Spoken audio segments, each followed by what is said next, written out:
This fly is called my Damsel. It is not my Damsel. This was brought about by Dave Ingerbretson. Dave has since passed on. Dave was the first one that I filmed with at WSU. But this is Dave's pattern. I remember he told me that when he first came up with this pattern, he was so proud of himself. And then he thought, you know, I haven't made anything but a little jig to use on a fly rod. But he said in lakes, it really does work. Well, I took him at his word. I tried it in lakes. Yes, it does really work. Now I have pinched the barb on this hook. I have put a bead on. This is a Cyclops bead, which means it has a small eye in the front, a small hole in the front, and a larger hole in the rear. The reason for that is if it didn't have that large hole in the rear, there are some bends of some hooks you could not get that bead over. This is a scud hook, what they call a scud hook, and that's how Dave divides it. Now I'm going to start my thread right here at the front, and I'm going to close the eye of that hook off. The reason for that is every hook, as it's manufactured, that little eye is bent around, and it doesn't always quite touch the parent loop of wire back here. So what happens is, if you don't close that off, when you build a regular fly without a bead, you're going to build a head right there and close that off. This one I'm not going to build a head there, so I'm going to finish it off that way. If you don't close that eye off, many times as you're fishing, you'll have a fish on. That leader will get to sliding around the eye of the hook.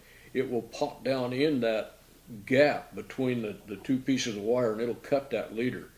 So close that eye off. It doesn't take much time to do it, and it might save you a real fish sometime, maybe the fish of a trip. All right. Down around the bend I go, not too far, but a ways. Now on most flies that I use marabou, I leave the stem in it and tie on the whole feather. This one you can't do that. The tail, and it's really not a tail, it's a body, because a damsel is quite long, and as it swims it undulates in the water. So I'm just pulling off a very few strands of this marabou. Now you can see that they are not even. Don't cut them. Just come up there with your thumbnail and finger and pinch off the long ones. That will leave the same jagged looking appearance as it does, as the rest of it, the natural looks like. Tie it on. Soft loop, pinch it down, and there it is. Now see, I tie that on and it looks like a tail, but like I said, that is not the tail. And I used to argue with Dave about that, and he finally showed me damsels. Then that is what they do. This little part out here is the body, and it just undulates through the water this way as they swim, making that body look like that's what it's doing.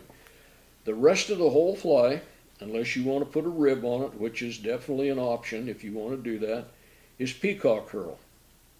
Old standard peacock. It's hard to find a material any better than peacock. It is iridescent. It changes color. It's just like looking at a housefly. Houseflies, they look black, but believe me, they are not. They are many, many colors. I'm going to take one wrap of this peacock around the hook, and then I'm going around and around the tying thread. What this does is just make a little peacock thread rope. Peacock herl is very, very brittle.